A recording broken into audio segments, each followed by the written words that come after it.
As far as I'm concerned, as long as that same respect and recognition is not shown toward every one of our people in this country, it doesn't exist for me. And during the few moments that we have left, we want to have just an off-the-cuff chat between you and me. Us. We want to talk right down to earth in a language that everybody here can easily understand.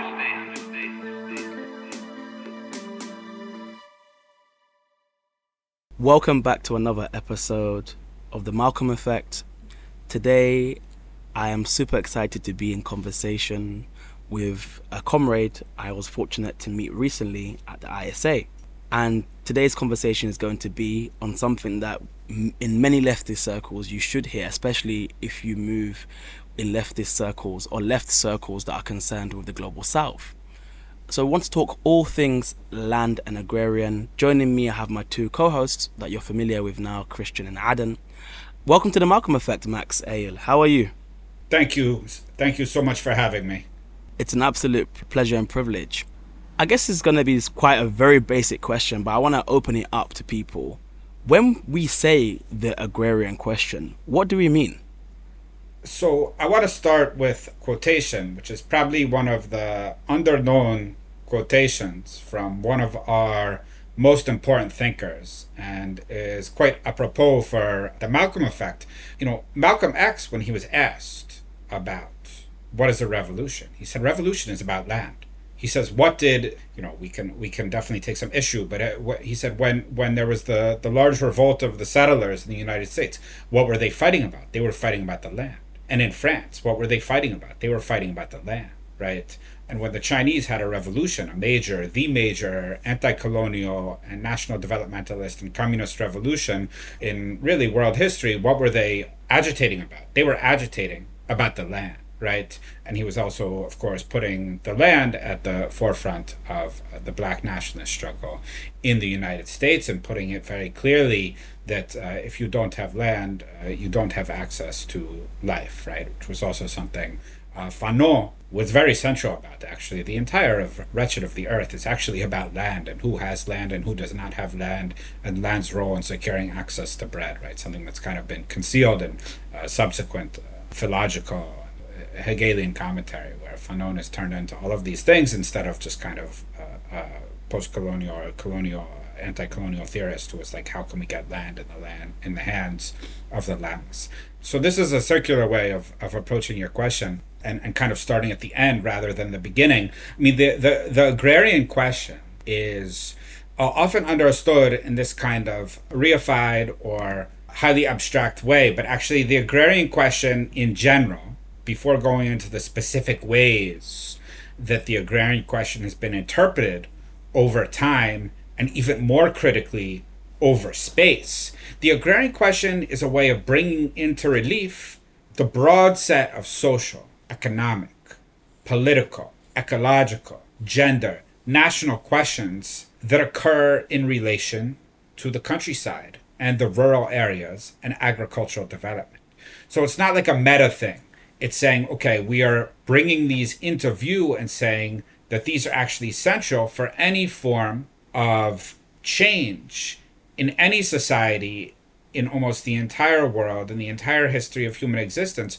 We're going to bring these into view, and it was necessary to bring into view in light of the fact of where, by dint of where capital accumulates, that is, and therefore where cities exist and where educational institutions sprout up, they sprout up in cities. And so there's kind of an inevitable pull to push the rural question out of view, and this is heavily biased and burdened the entire history, especially European anti-systemic thought, but not just European anti-systemic thought, right? Or pseudo-anti-systemic thought, right? Like it's European thought can kind of be an infection, and so it has to be kind of dealt with. And so the agrarian question is about bringing into view this broad sweep of questions that relate to how to engage with the countryside when you want to change the world. Thank you so much. That's a very succinct, easily understandable way. So given the work that you do and development, why does the agrarian question feature so heavily when talking about the struggle against imperialism then? Sure. So, I follow and learn a lot from my teachers and comrades, the departed Sam Boyo, Paris Yaros, and Praveen Jha, who have pointed out in an article that actually anyone concerned with the third world should be reading, which is the classical Agrarian Question, revisited. It's an article they published around 10 years ago. That the Agrarian Question has been sequentially refigured, rethought, reconfigured as social struggles themselves have brought different aspects of it into view. And what the Chinese Revolution accomplished in practice was putting the centrality of the liberation of the land from monopoly capital and also feudal control at the center of social transformation.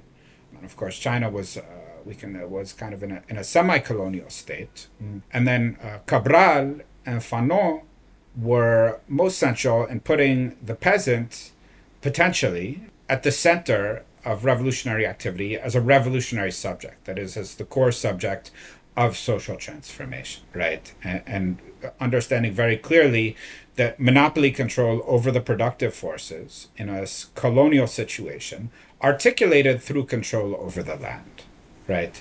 In fact, the situation in the 21st century, unfortunately, is not so different in certain ways from what it was in that period. There are important differences, right?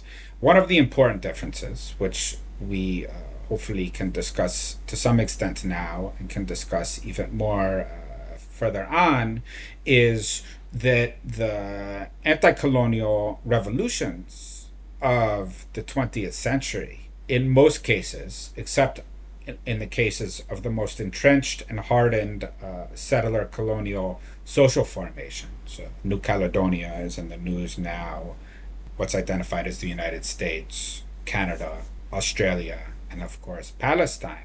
But in the remainder of the formerly settler colonial social formations, the former Rhodesia, that is Zimbabwe, South Africa, Algeria, Tunisia, what you achieved was the acquisition of political sovereignty as part and parcel of a worldwide acquisition of the worldwide consolidation of the political sovereignty regime. That is, nation states came to break the cycle of kind of racism and primitive accumulation that had been the basis of accumulation on a world scale during the mercantilist and colonial periods, and instead became, in a formal sense, although obviously not in a substantive sense, and obviously not in a way that would prevent the abrogation of that sovereignty repeatedly by the monopoly powers of the world system, but they became formally equal. They got seats at the United Nations. They were able to engage in treaties with one another. They had the legal dispensation and capacity to do what they wished with their productive forces, at least in the legal sense, because of the system of state sovereignty within the world system and so forth, right? So this was, in fact, a massive defeat for imperialism, right? Imperialism was not happy and fought very hard to prevent the achievement of the political sovereignty regime. For example, they killed hundreds of thousands of people in Algeria. They carried out very brutal counterinsurgency in Tunisia. They carried out very brutal counterinsurgency in Kenya. They're still carrying out a very brutal counterinsurgency in Palestine. They carried out very vicious attempts to prevent the consolidation of a worldwide political sovereignty regime because they understood that this could be used as a weapon by the oppressed in order to actually move beyond political decolonization to economic decolonization. That is, to use the tool of state power to, in fact, achieve the sovereign, national, and popular control of the productive forces. That is the land, that is state planning capacity, that is the industrial plant, which had been often created in some places, not really in others, under the colonial system, that they could turn their currency systems into mechanisms of sovereign planning, as occurred in China, as occurred, for example, in Cuba, which did not occur notably in West Africa, which remains under the CFA franc, which actually is a kind of de-developmental system through which the French go beyond what I think is neo-colonial control over West Africa, and actually makes these still under a semi-colonial situation, because important aspects of their political sovereignty remain outside of their hands, right? If with the central bank and the currency are actually aspects really of political sovereignty in important senses. So this is to say that the anti-colonial revolutions, which were carried out by peasants, actually, which is something that I always think is important to point out, that the struggle against colonialism was a worldwide peasant war, right? And in some ways it still is, right? The struggle against neo-colonialism is also in many ways a worldwide peasant war, right? And this struggle is actually central to attacking imperialism. It's central to attacking imperialism for many reasons.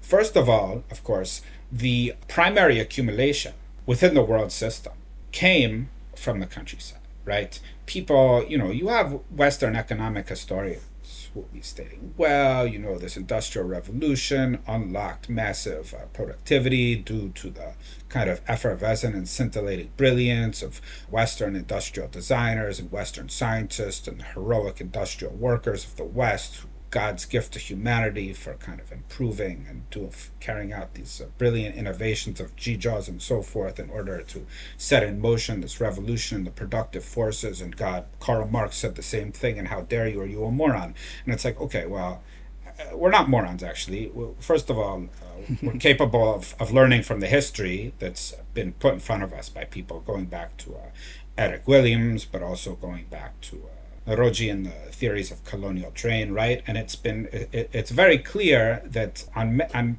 distinct levels and different ways, depending on which region we're dealing with in the world system, huge portions of Western wealth and also central portions of the consumption basket of these supposedly highly productive Western workers actually came from the countryside, right?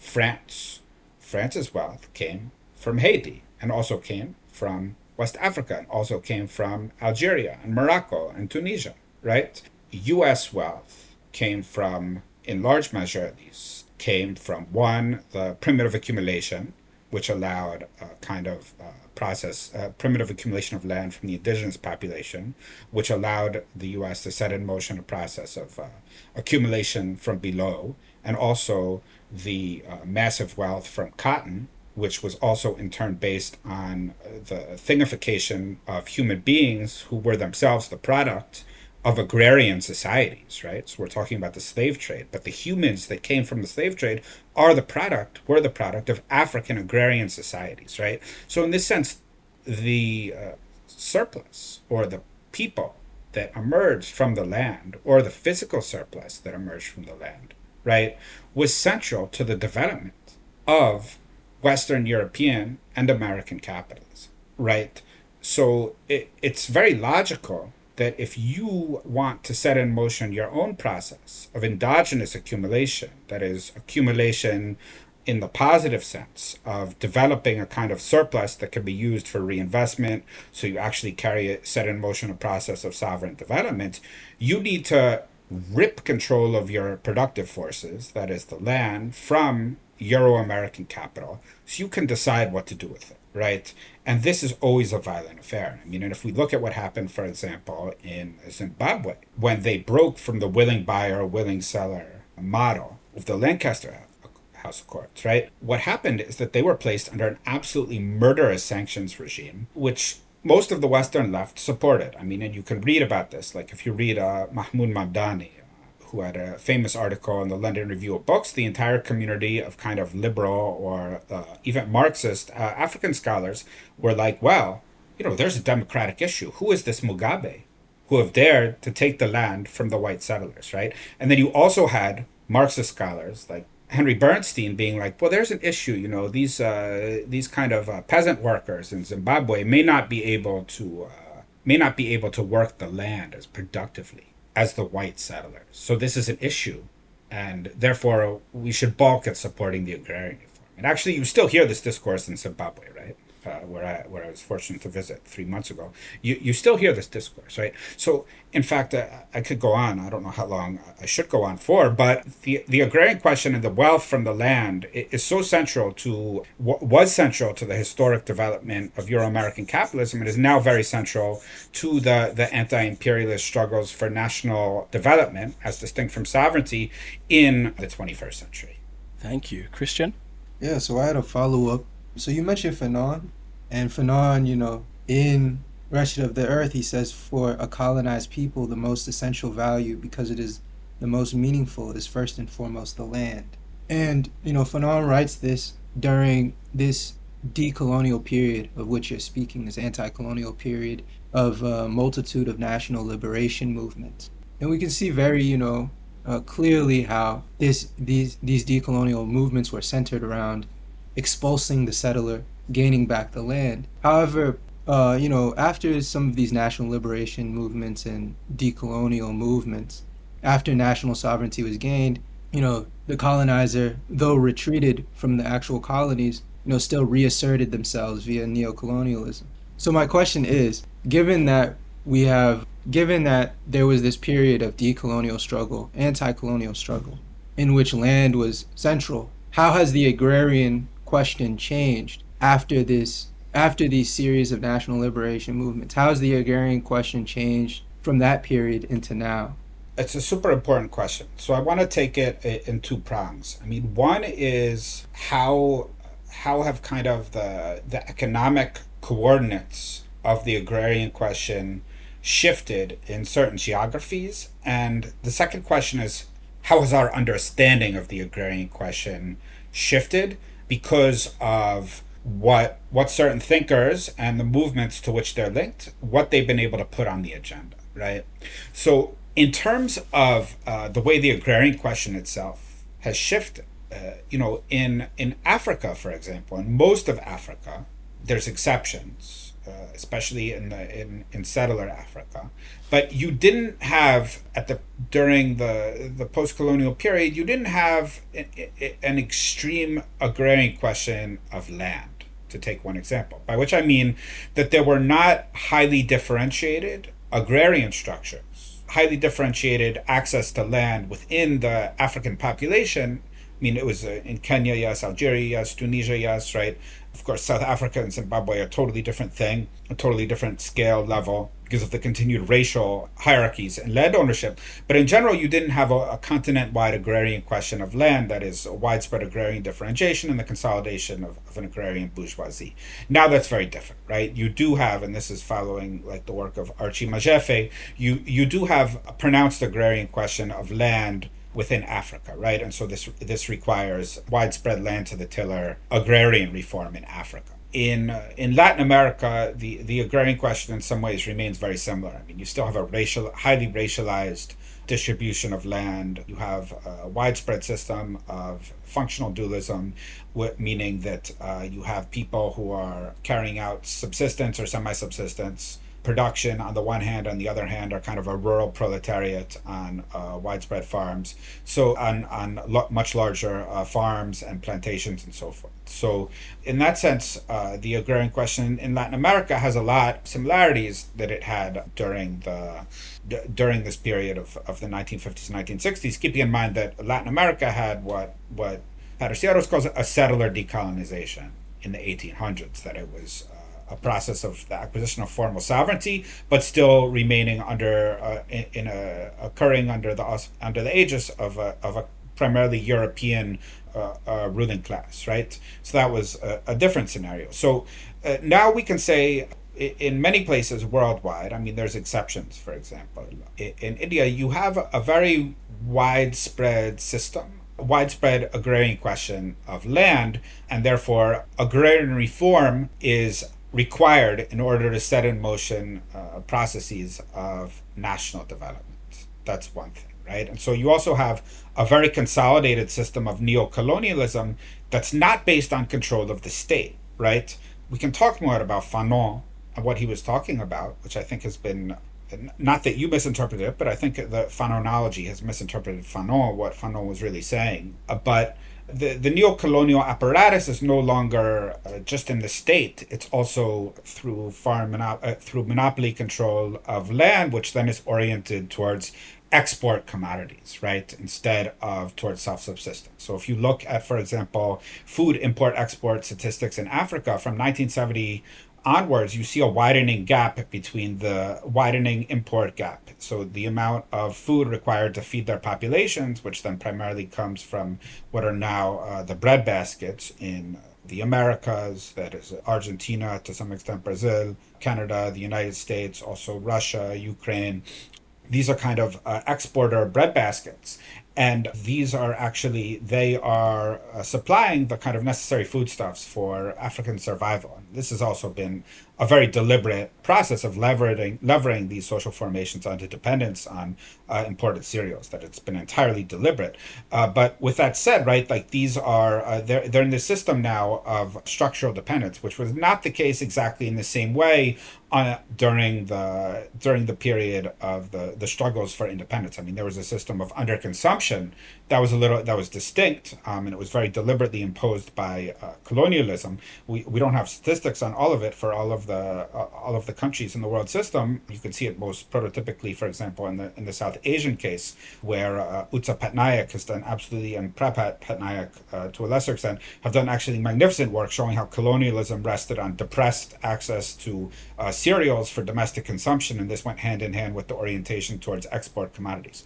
Okay, so, but the point is that neo-colonialism now very much relies on the production of agriculture for export, in addition to other components, right? There's also an industrial face to neo-colonialism. There's also a service sector face to neo-colonialism. There's a resource extraction face to neo-colonialism. I say this to anticipate, I think many people have in their minds sometimes, due to what I think is a very retrograde discussion about extractivism, that kind of third world social formations are actually only engaged now in primary commodity production. This is totally wrong, right? Now, this is talking about what's the same and what's different in terms of what's actually happening, but there's also things that we've learned, right? There's also, and because of the work of both feminist women's movements and feminist scholars that are in an organic relationship with those women's movements, there are agrarian questions of gender that were really not sufficiently explored or discussed, although women were fighting for them, to be sure,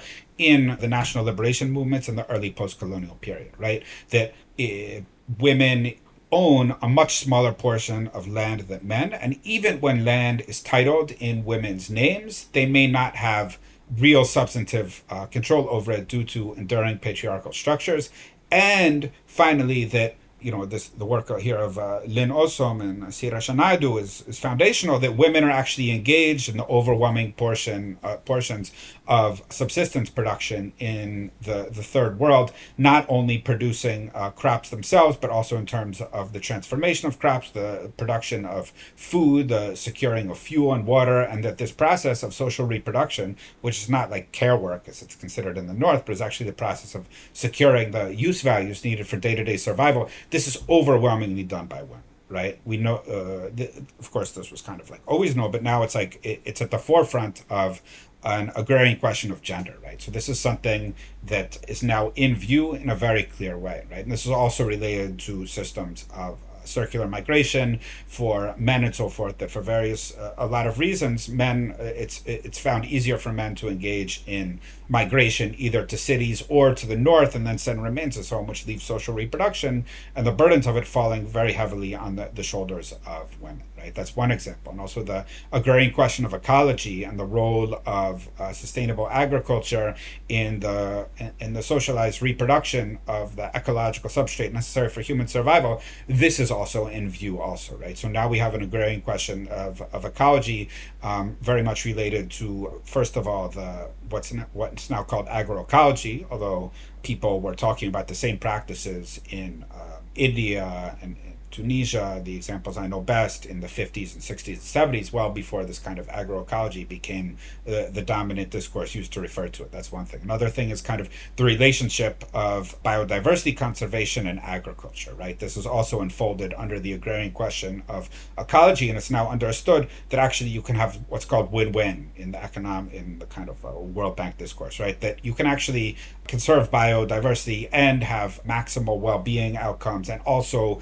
achieve good agricultural productivity and achieve overall systemic benefits for the ecology as a whole through kind of these methods of agroecology, and also understanding that humans are not in kind of an enmity with nature, that actually there's kind of synergistic relationships possible based understanding that humans can actually be caretakers of nature. And this is kind of often subsumed under the indigenous question, right? And people may or may not be familiar with literature about how, the groups called indigenous are stewards of biodiversity hotspots. This is because people are engaged in primary production and maybe getting their subsistence from forests or just sustainable agriculture or food gardens and so forth. And because of that, they're also not using the types of heavy chemical inputs, for example, the pesticides especially, which are actually raising biodiversity on a world scale because of their kind of destructive effect, ratchet effects up and down the food chain. And so now we know about this issue in a very clear way.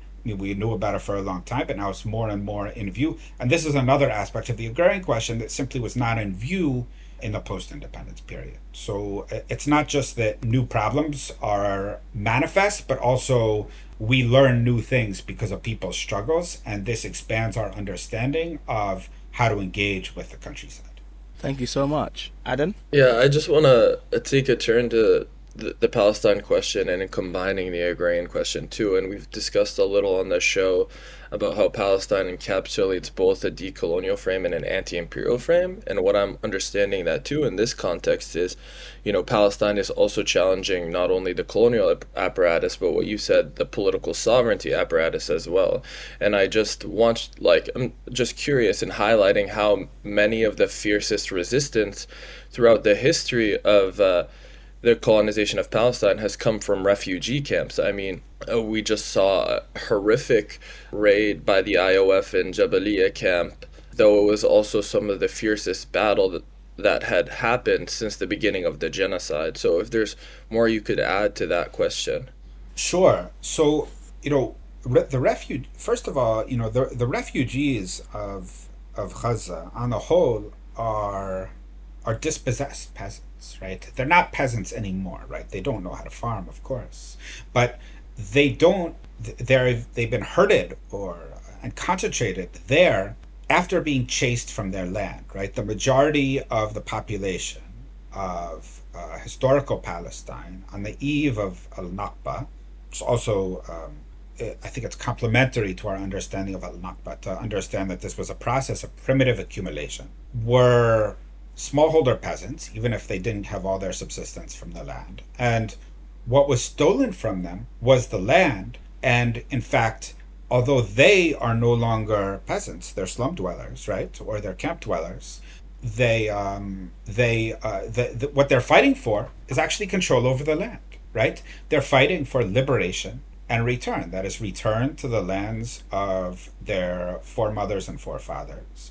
And liberation of the land from Zionism, which of course is nothing more than an extension, an organic component of foreign monopoly control over the productive forces. That is, to use Cabral's framing, right? So the social base, the uprising, especially as they broaden, are dispossessed people who are fighting for their land, right? And this is kind of often, I think, a bit underplayed in the discussions that focus on questions of rights. I mean, the right of return is actually, it's not like Palestinians have to frame it in terms of an agrarian question. That's not the point at all. But the point is that this is actually about Palestinian national control over the productive forces and sublating or transcending or reversing the process of primitive accumulation that was imposed upon them by Zionism in serial alliance with the British, then the French, then the US, European, Euro-American forces of monopoly capital, right? That's actually that's actually the antagonist that they are fighting against.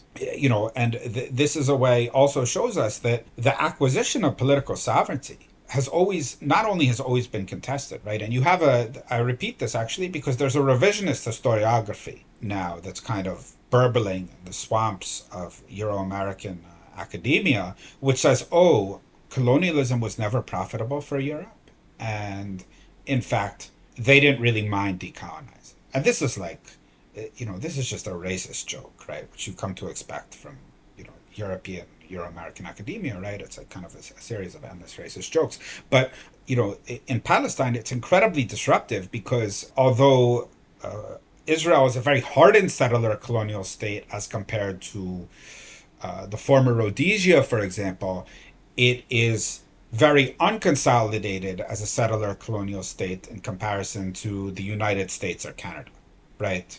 That is, it has to fight savage wars of counterinsurgency in order to maintain its own settler, racist political sovereignty over the land of Palestine, right? And that is why even the Palestinian national question, which is about achieving political sovereignty in a substantive sense rather than like the Fatah or Palestinian Authority sense, right? Or the Oslo sense. It's about achieving a substantive political sovereignty over over all or a portion of historical Palestine. This is unacceptable to Europe, it's unacceptable to the United States, and it's unacceptable to the Israeli ruling class, and it's unacceptable to the settler population within the Israeli polity itself, right? Of course not. I mean, why are they going to accept that someone else has a prior and more legitimate claim to the land than they have it, right? So all of this comes into view, I think, when we start thinking about things in terms of land and agriculture and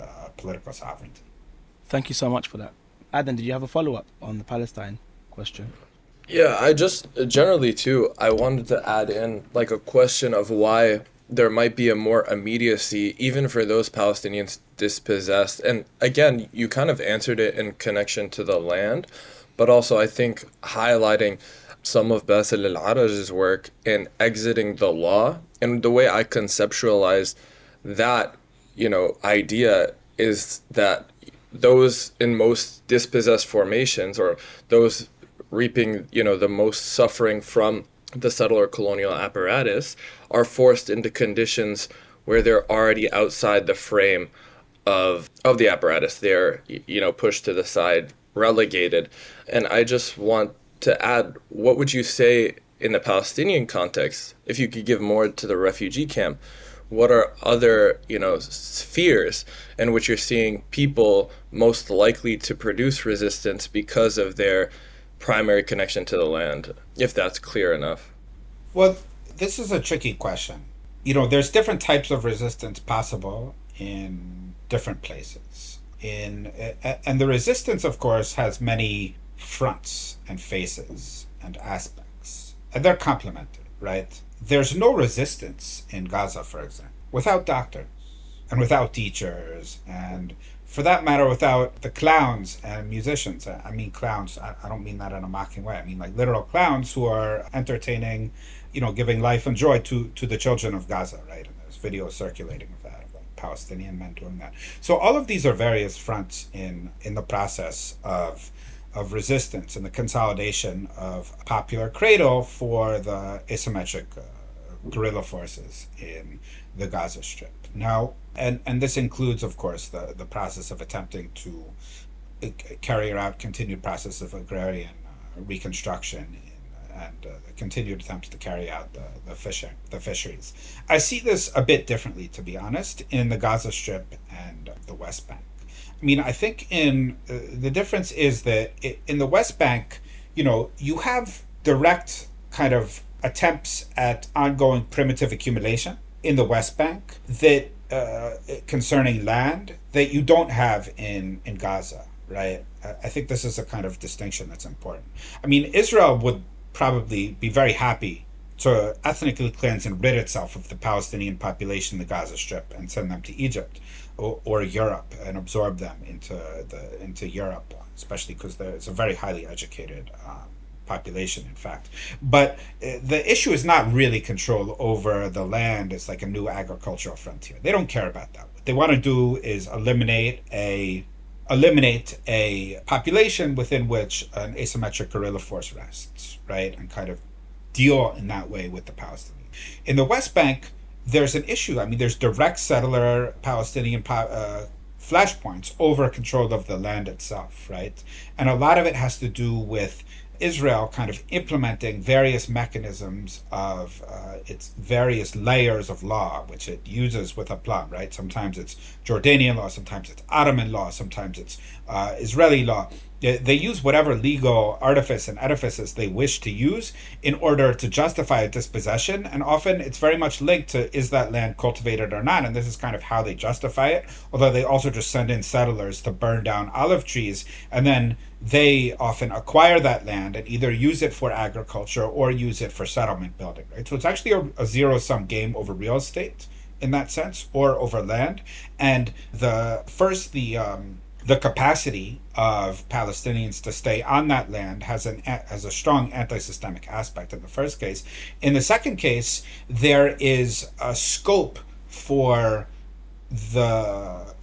self-subsistence in the West Bank, or at least increased self-subsistence, which conduces to an increased capacity to reduce Israeli starvation procedures. That is very important, right? I mean, in the first Intifada, it was very critical, right? There was what was called an insihab ila dakhil, that was a withdrawal to within, that was based on the buildup of kind of sovereign economic capacities. There was proto-agroecological experiments, there was widespread cooperatives, there was rural secondary processing, there was rural-urban interfaces where they processed the goods produced on the agricultural cooperatives. There were widespread boycotts of Israeli products. There were widespread attempts to force the Palestinian manufacturers to orient more towards the domestic market and so forth. So there was actually, at that time, there was actually a resistance economy in important ways. Now, of course, it's much more fractured. I mean, the geography of resistance and the geography of control is much more fractured, scattered, fractionated in the West Bank, and the geography of control, because it's been outsourced to kind of the Dayton apparatus in the West Bank, is much stronger, right? So there's widespread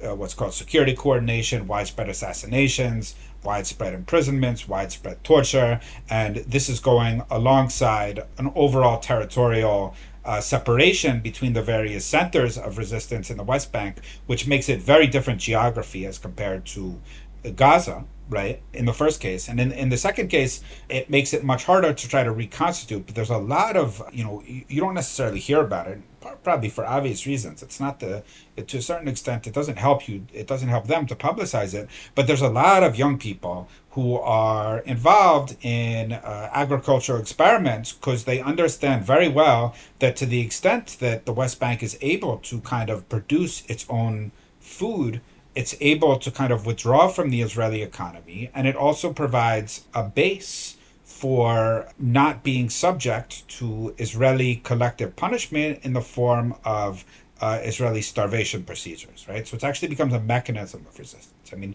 it took a long answer to your question, but there was, I think, another aspect that I understood properly, which is like, where are the social bases of the guerrilla resistance groups? There isn't a lot of work on that, to my knowledge. Eric Clare has done pretty good work on this in respect to Islamic Jihad, but a lot of it is is people living in camps. It's people living in cities, and it's I believe he found that actually Islamic Jihad comes from a slightly wealthier social layer, very slightly wealthier social layer. Right? We're not talking about vast disparities than Al-Qassam militants, but overall, like, there isn't a geography of the resistance fighters in the same way that one would find the asymmetric guerrilla fighters, in the same way that one would kind of be able to find those geographies if you look at like the Latin American revolutions, the Sandinistas and El Salvador and so forth. You can find really good work on this, and it's tougher to find on Palestine. I actually don't know that makes Palestine that exceptional in cases of settler colonial warfare. It's tough to find that information. Also for Algeria, for Tunisia, it's nearly non-existent. in fact, it doesn't exist in a synthetic form. I know that because I'm working on a book about it.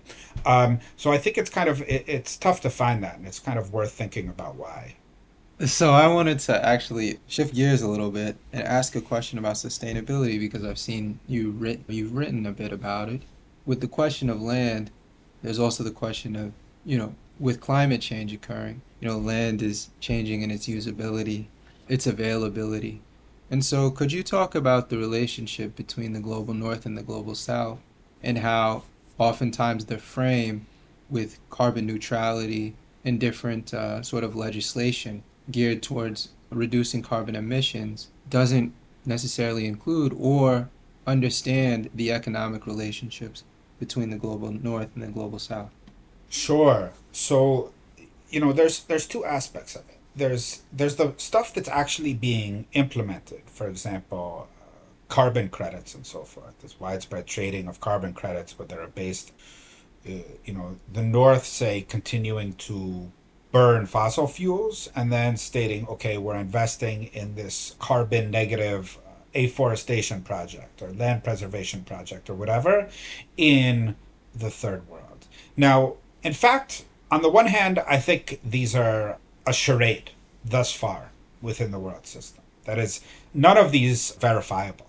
And there's very few verifiable kind of new net additions to carbon sequestration, that is, withdrawing carbon from the atmosphere, that occur because of these projects, right? It's kind of made up and is used as a kind of technocratic alibi to continue allow the northern capital to continue to be valorized. That is, and insofar as it rests, the anticipated forward earnings of the northern corporations that own share that are invested in oil production, refining, distribution, so forth, they cannot actually allow their assets to be neutralized by legislation that says you can't burn it anymore. So instead, they kind of promote this charade that you're actually that the South will actually be responsible for absorbing the emissions.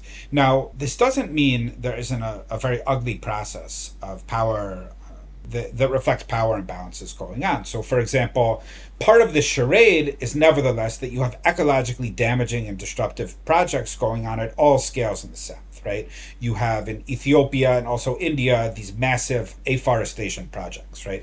Afforestation is distinct from reforestation. Reforestation is putting forests where people think they were before and restoring them. Afforestation is putting forests where they never were before, right? And so there's these widespread projects of afforestation. Actually, a dude named, like, you can't believe his name. His name is like Forrest Fleischman, has done great work on this in India and showed very clearly that these are just a farce, right? In fact, most of the trees die. They don't work at all. What does work is not verifiable. When they're used when they've occurred in like Ethiopia, they didn't work at all. And when they do work, they often end up work in terms of like growing trees. They end up destroying the water table because the trees' roots, the trees are all planted at the same time. They dry up the water table by entire water tables and kind of destroy the landscape. They lead to rivers drying up and so forth because the kind of process of percolation of water into the river headwaters doesn't happen and so forth. They're enormously ecologically destructive on that level.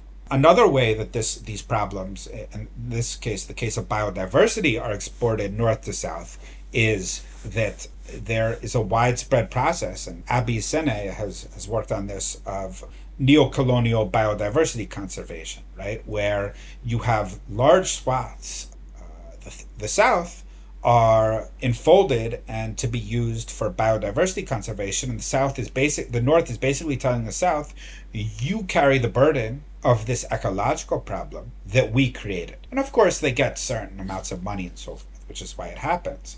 But it's extremely brutal, cynical, in fact, right? And so in Zimbabwe and I think Tanzania is one of the worst affected. You have countries where over 10% or 15 or 20% of the national territory is devoted to these kind of northern associated biodiversity preservation zones where people are not allowed to use them anymore. This is another extremely destructive process, right? So another very destructive process is a mounting use of the South for biofuels, right? That is, biofuels are basically making from things like sugarcane or flax or corn for that matter, and turning them into a substitute or an analog for petroleum. And this then is understood and is projected by these kind of northern corporations and northern technocrats as ways to make their fleets, especially airplane fleets, carbon neutral, right? This is why if you go on a flight and you see like, oh, Boeing, or not Boeing, British Airlines will be carbon neutral by 2050, like, they're serious. They're happy to say, okay, we are going to impose these kind of neo-colonial patterns, not merely of land ownership, but also of the choice of what crop to grow on the South. And you are going to grow these biofuel crops. You are going to turn them into fuel for our airplanes. And we are going to maintain this kind of highly hierarchical Western so-called way of life at the expense of the South, right? So what is being planned is, of course, catastrophic loss of life. And, this is why, like, Gustavo Petro will be like, oh, what is being planned, Gaza is an augury, Gaza is a foretaste, Gaza is a foretelling of what is in store for the whole of the South under this system of human-induced anthropogenic climate change, whose responsibility falls on the North and Northern capital, right? He's saying this is what's going to happen, and this is why we stand with the people of Palestine. Thank you so much. Christian, do you have a follow-up, or should I go? No, thank you for that. Yeah, I found the portion where you're talking about the replacement of petrochemicals with different like land feedstocks to be strikingly relevant. I guess like an aside, like for my job, I work to develop sustainable materials, and a lot of the customers in our space could care less, if you use sort of these different agricultural or food feedstocks instead of petrochemicals in a way to lower carbon emissions numbers. But as you're saying, right, this repeats colonial patterns of relations as well as disrupting ecosystems. But yeah, that was a comment, not a follow-up question. No, thank you. So I want to shift gears a little bit then as we're closing up the show. Thank you so much. This has been like super insightful, a masterclass. You often speak about your work often includes development and the use of, and you mentioned earlier on the episode, the use of state power in combating in the era of decolonization and the anti-imperialist struggle. I want to take us back to the ISA, in which you mentioned your theoretical beef with anarchists, and then you went on to speak about you don't really believe anarchists are actually anarchists, or the ones they say they're anarchists, but when you get down to it, they're just like anti-statists as opposed to forms of centralized planning. So I want to kind of unpack that further. Like, what do you mean, or what is that theoretical beef with anarchists, and why are you not an anarchist, basically? Sure. So I was sympathetic to anarchism when I was younger, but I think at the political, organizational, and ideological level, anarchists are, first of all, kind of reacting to what they find annoying about Marxist-Leninist formations and Trotskyist formations. Definitely agree about Trotskyists. And they're also, a friend of mine, I don't know if she was paraphrasing Lenin, said that anarchism is the price that the left pays for Marxist opportunism. That is, selling out its principles for the short-term gain or political gain and so forth. Now, so anarchists are often like doing things also. So I have like I never like go out on Twitter. I'm like, anarchists are silly. Like, I happen to disagree, but like this is not an issue I believe like really in raising too much, because like anarchists are often doing things like street medics or like organizing direct action. They're doing a lot of things, whereas like Marxists are often like doing kind of these like Kabbalistic interpretations of Marx for the 700 trillionth, 400 millionth, and 919th time, right? Like reinterpreting the Grundrisse. So I'm like, okay, like let's talk seriously in terms of movement building rather than just like always stick to the ideological thing. So I want to like preface my critique with how I orient overall to these debates because it's relevant. Now, the thing about the anarchist tradition it's like, I haven't read their own critiques of this, so maybe they have a reply, but I'm just like, do you want to dismantle the Social Security system? To talk about the United States. I mean, do you want to dismantle the Medicare and Medicaid systems rather than kind of rationalizing them and making them more functional and increasing their funding and so forth? I mean, I don't think that these are winning programs for people who believe in human emancipation, first. And second, I'm just like, what do you want to do with the MTA in New York? Like, what do you want to do with that? I mean, I want that under democratic state that's like controlled by the working class and is popularly managed. But these are like good systems, like the MTA, the Postal Service, Social Security, the hospital systems. Like, they could be better. But honestly, I think they're doing a great job, more or less, right? With all of their problems and, and their analogs in other places, right? And so I'm like, do you want to get rid of them? And if you don't, then like, what is our line of division? I mean, you do believe that we should be organized, right? That we should have organized formations. So maybe you yourself don't want to take state power. Well, I'm not so interested for myself in taking state power. Someone else could do that. Like, we'll deal with it. But like, what is our actual difference? And which aspects of the state do you actually believe in dismantling? These very socialized aspects of the state, or do you believe in things like dismantling the military and so forth, which are things we agree on? So why don't we converge on those things? And maybe you can suggest that maybe you have problems with the process of state planning, but surely you still believe in planning at some level. So maybe you believe in more decentralized or democratic planning, such as the commune system in Venezuela, which is still decentralized, but all of those people are Marxist-Leninists, right, who are involved in the commune system.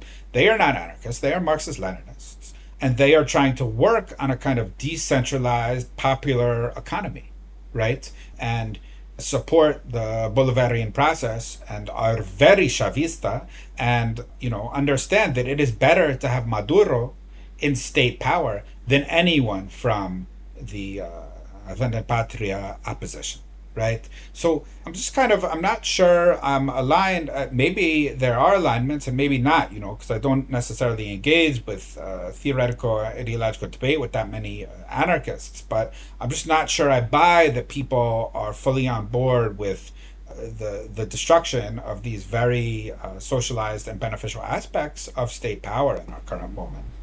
Thank you. This has been a masterclass, people. Thank you so much for your time, Max Ail. It's been great. I'm going to post the episode online soon with the socials. I highly recommend the listeners to engage with Max's work. And until next time, people, thank you so much.